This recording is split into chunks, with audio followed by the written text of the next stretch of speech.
Sveiki, esu humanitarinių mokslų daktaras Andrius Martinkus ir tęsime mūsų pamastymus apie kintantį pasaulį ir apie Lietuvos valstybės, lietuvių tautos vietą šitame kintačiame pasaulyje. Dėkoju Mariui už kanalo parėmimą, dėkoju už tai, kad žiūrite, už tai, kad prenumeruojate, už tai, kad komentuojate, už tai, kad spaudžiate patiktukus. Kodėl karo partija ruošia Lietuvą tapti naujų mūšio laukų kare su Rusija? Tam, kad atsakyti šitą klausimą, reikia atsakyti į klausimus, kas yra karas ir kas yra karo partija. Klausimas, kas yra karas, viena vertus yra labai paprastas. Absoliuti dauguma paprastų ir normalių žmonių puikiai supranta, kad karas yra didelis blogis ir didelė nelaimė. Nuo seno žmonės prašė Dievą apsaugoti juos nuo šito blogio. Nuo bado, maro, ugnies ir karo gelbėk mus viešpatie. Bet politikai, ypač tie, kurie turi valdžią, nėra visai paprasti žmonės. Politikai, kurie turi valdžią, valdo paprastus žmonės. To jie ir nėra paprasti, kad turi valdžią. O kai kurios politikus sunku pavadinti normaliais žmonėmis. Todėl, kai paprasti ir normalūs žmonės prašo Dievą apsaugoti juos nuo karo, ne visi politikai prašo to paties. Todėl, kai klausime, kas yra karas, turime omenyje, kas yra karas politikoje. Koks yra politikos ir karo santykis. Ko gero, garsiausias atsakymas į šį klausimą priklauso XIX amžiaus vokiečių mąstytojui ir karo teoretikui Karlui von Clausewicui. Jis beje buvo Lietuvoje 1812 metais, kai Napoleonas pradėjo savo žygį į Rusiją. Clausewicas buvo Prūsijos armijos karininkas, bet atsistatydino iš pareigų, kai Prūsijos karalius Friedrichas Vilhelmas III sudarė sąjungą su Napoleonu prieš Rusiją. Clausewicas nuvyko į Vilnių, kur tuomet buvo Rusijos imperatorius Aleksandras I, ir stojo tarnauti Rusijos imperatoriui Aleksandrui, nes manė, kad Prūsijos karaliaus Friedricho Vilhelmo sąjunga su Napoleonu prieštarauja vokiečių tautos nacionaliniams interesams. Napoleono žygis į Rusiją baigėsi visiška katastrofa. 1812 m. birželio mėnesį Napoleonas pradėjo žygį į Rusiją, persikeldamas per Nemuną prie Kauno su daugiau kaip 500 000 karių. Po 6 mėnesių atgal į Europą grįžo tik kas 10 šios armijos karys. Ir jau kitais 1813 metais Prūsijos karalius Friedrichas Vilhelmas buvo Rusijos imperatoriaus Aleksandro sąjungininkas ir jie kartu kariavo prieš Napoleoną. Bet tai tarp kitko. Svarbiausia, kaip Clausewicas, vienas didžiausių visų laikų karo teoretikų, apibrėžė karo prigimtį. Pasak Clausewico, karas yra politikos tąsa kitokiomis priemonėmis. Tai reiškia, kad karas nėra kažkas savarankiško, tai nėra kažkoks savarankiškas reiškinys, kuris tarsi iš šalies arba iš viršaus netikėtai užgriūva daugumos paprastų ir karo nenorinčių žmonių gyvenimus. Karas yra būtent politikos tąsa kitokiomis priemonėmis. Tai reiškia, kad kai politikai negali arba nenori spręsti problemų taikiomis priemonėmis, jie griebiasi karo kaip problemų sprendimo priemonės. Remdamiesi tokiu karo apibrėžimu, kaip galime apibūdinti situaciją, kurioje atsidūrė Lietuva. Šią situaciją vienu sakiniu galima apibūdinti taip. Lietuva yra vakarų globalistų karo partijos ir jos vietinių statytinių politinės valios įkaitė. Lietuva yra įkaitė vakarų globalistų karo partijos, kuri kariauja su Rusija Ukrainos mūšio lauke. Lietuva yra viena iš tų Europos šalių, kuriuose vakarų globalistų karo partija turi absoliučią valdžią. Aš pabrėžiu, ne tiesiog valdžią, o būtent absoliučią valdžią. Lietuvos Respublikos Seime nėra nemenkiausios opozicijos karo partijai.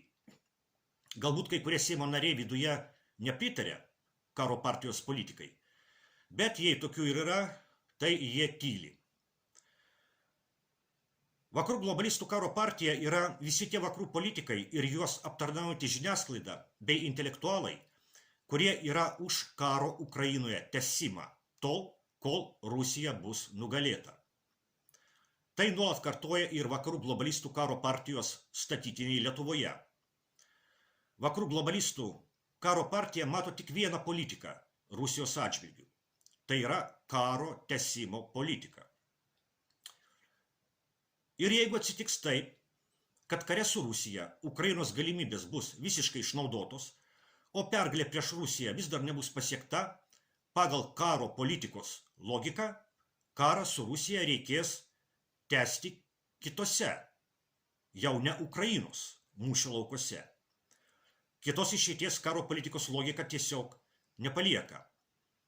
Arba po Ukrainos karas su Rusija turi būti tęsiamas kitose mūšio laukose, arba vakarų globalistų karo partija turi prarasti valdžią Europoje.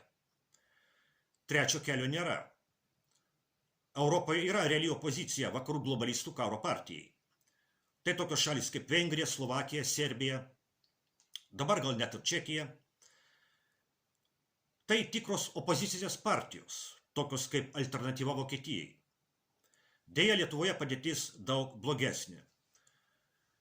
Jeigu Ukraina kare su Rusija pasibaigs, o vakarų globalistų karo partija išliks valdžioje Europoje ir Lietuvoje valdžioje bus jų statytiniai, tuomet Lietuva bus ideali vieta tapti naujų mūšio laukų kare su Rusija.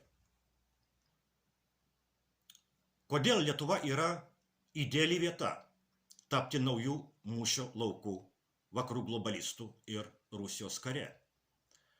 Tai lemia Lietuvos geografinė padėtis. Lietuvos geografinė padėtis viena vertus gali būti Lietuvos klestėjimo prielaida, bet tam reikia, kad Lietuvos politinis režimas vadovautųsi Lietuvos nacionaliniais interesais ir palaikytų gerus santykius su kaimynais. Deja, Lietuvos politinis režimas yra kitoks. Lietuvos neoliberalus režimas Lietuvos valstybė naudoja ne kaip tarnavimo lietuvių tautai ir Lietuvos žmonėms įrankį, o kaip tarnavimo vakarų globalistams įrankį. Dar daugiau, kaip tarnavimo vakarų globalistų karo partijai įrankį.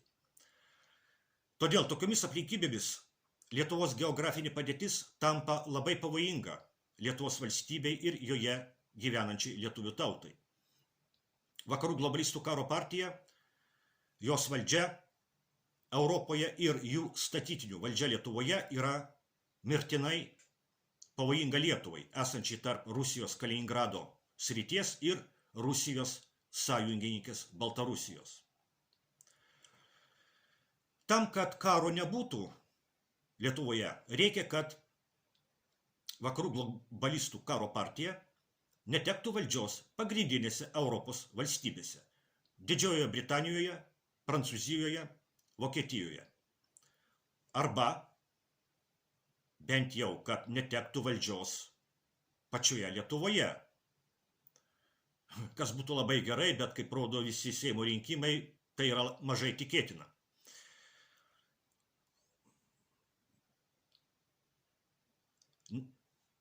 Nes esant dabartiniai Lietuvos valdžiai, kuri kelia ir bučiuoja Ukrainos vėliavą, Lietuva yra puikus naujas vakarų globalistų mūšio laukas kare su Rusija.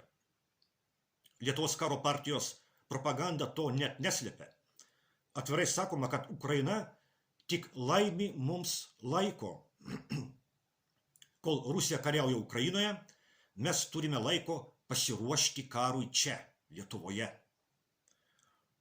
Bet pats karas su Rusija yra neišvengiamas pagal karo partijos politinę logiką. Ir jie yra teisūs. jeigu tu nori karo, jis anksčiau ar vėliau bus. O vakarų globalistų karo partija nori karo. Dabar jie nori, kad karas būtų tęsiamas Ukrainoje. Tokie tipai kaip Didžiosios Britanijos ministras pirmininkas Starmeris, Prancūzijos prezidentas Makronas, Vokietijos kancleris Mercas ir kiti smulkesni veikėjai. O kas bus po Ukrainos? Jeigu Rusija nebus nugalėta Ukrainoje, o vakarų globalistų karo partija išliks valdžioje Europoje, ji tęs karą su Rusija kitame mūšio lauke. Ir jeigu Lietuvoje valdžioje tuo metu bus vakarų globalistų karo partijos statytiniai, tas naujas mūšio laukas gali būti Lietuva.